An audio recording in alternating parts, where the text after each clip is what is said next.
If you want bigger, wider, and just more powerful looking shoulders, then you need to focus on hitting all of the 3 heads that make up this muscle group.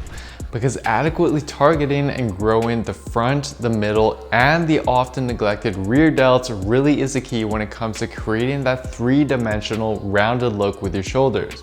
And although doing so is pretty easily done when we have access to heavy weights and gym equipment, this now becomes much more difficult to do at home without any equipment to rely on.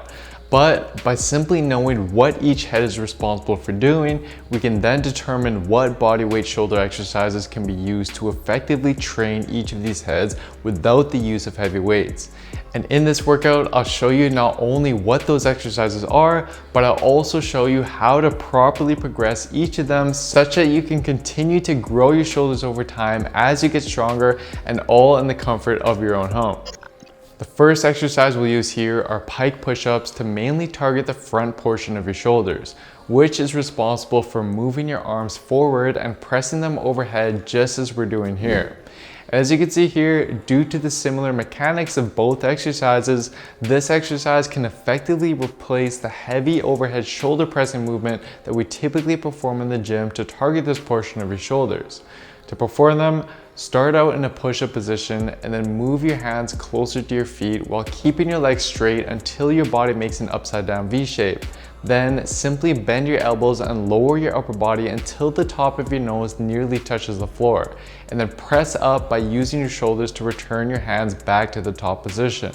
Now, if these are too hard, then initially you can start out by performing these on your knees instead, where you again lower your upper body forward until your nose nearly touches the floor in front of your hands, and then press backwards in the opposite direction back up to the starting position.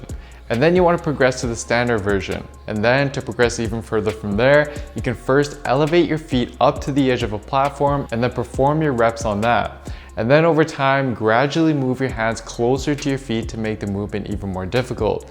And then once you're able to do so, progress it once again by elevating your feet onto an even higher platform and repeating this process. This way, despite having no access to heavy weights, you're still going to be able to continuously overload the movement and grow your shoulders by just manipulating your body weight. Next, we're going to use lateral raises to now target the side portion of your shoulders, which helps give it that added width. Now, this head of the delt is mainly responsible for shoulder abduction, or in other words, just raising your arms out to the side.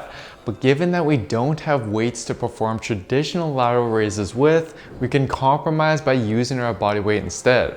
So here, you want to lay your forearm against a cloth or towel placed on a smooth wall or the edge of a door frame. Take a small step to the side of the wall and then lean your body against it.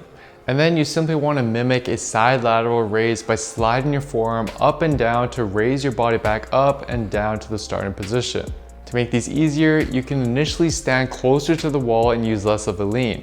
And then over time, as you get stronger, you want to gradually move further away from the wall and lean your body to a greater degree so that your side delts are now lifting a greater proportion of your body weight. You can also lengthen the lever to increase the difficulty as well by simply straightening your arm and performing the lateral raise like so. Next, it's time to shift our emphasis onto the rear delts, which function to help pull the arm back behind the body and gives our shoulders that rounded 3D look that we're after, yet are unfortunately quite a difficult muscle to train at home. We'll effectively do so in this workout though by performing a rear delt row by using the bedsheet setup that I've shown in my other home workout videos. To perform these, wrap the sheets around your hands, take a few steps away from the door, and lean back until there's tension in the sheets. And then with your palms facing downwards, perform a row by pulling your elbows back as far as possible to raise your body up, and then control your body back down until your arms are straight, and then repeat. However, as you row, you want to keep your elbows high up at shoulder height, as this helps biomechanically minimize the involvement of the lats and instead shifts more of the tension onto the rear delts. You can start with your feet further away from the door and then gradually move your feet closer and closer to the door over time, just to continue progressing it as you get stronger. If you don't have the bedsheet set up handy though, then an alternative is to perform the same rowing movement but in between the end of a hallway or a doorway. Here, you can just grab onto the edges of the wall or door frame and then pull using the same rowing motion, and again, keeping those elbows high. Lastly, we'll finish off the workout with a little more rear delt isolation by using the rear delt fly. Here, you want to again use the bedsheet setup, but this time you'll straighten your arms out in front of you with your palms inwards facing each other. And then raise your body up by pulling your arms out to your sides. Hold the end position for a second or two to intensify the contraction of the rear delts, and then return to the start position and repeat. By keeping your hands facing inwards throughout the movement, it incorporates slightly more external rotation into the exercise, which research has shown helps boost the activation of the rear delts, given that it's one of its main movement functions, and is something that our previous rear delt exercise was missing. I suggest first starting these out with a split stance and using your back leg to assist you on the way up, and then progress it by moving your feet together, and then progress even further by simply bringing your feet closer to the door, just as we did in the last exercise. Now, if you don't have access to bed sheets for this, a viable alternative here are rear delt holds with external rotation, where you lay down on your stomach and then simply raise your arms back behind your body while twisting your arms outwards such that your thumbs are now facing more towards the ceiling at the end position. Hold this for a few seconds before you come down and then perform another rep.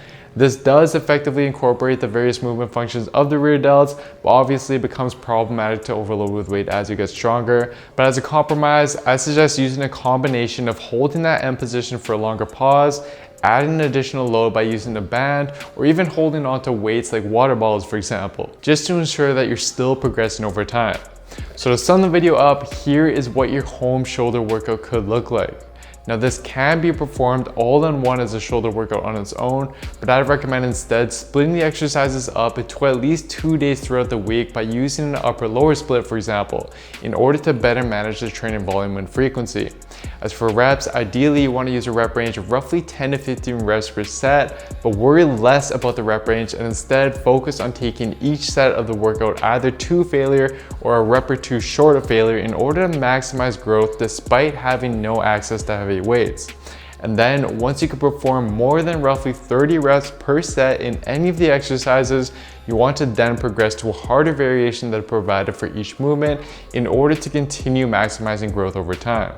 But by executing and progressing this workout properly over time as you get stronger, you'll be able to build your shoulders in the comfort of your own home without the need for heavy weights. Just keep in mind though that that's just one piece of the puzzle, because pairing your workouts with the right nutrition plan is essential when it comes to seeing results and packing on size. And for a step-by-step, science-based program that takes care of all of the guesswork for you by showing you both how to work out and what to eat week after week in order to build muscle as efficiently as possible with science, then simply head on over to builtwithscience.com to take the analysis quiz to discover which program is best for you and where your body is currently at. Anyways guys, that's it for this one. Please do give me a follow on Instagram as well, by the way, as that's where I post all of these workouts in a more condensed version that you can easily follow along to. And as always, don't forget to show your support for this video by giving the video a like, leaving a comment as to what you'd like to see me cover next, subscribing to the channel, and turning on notifications for the channel as well, as this all really does help me out. Thank you so much everyone, and I'll see you next time.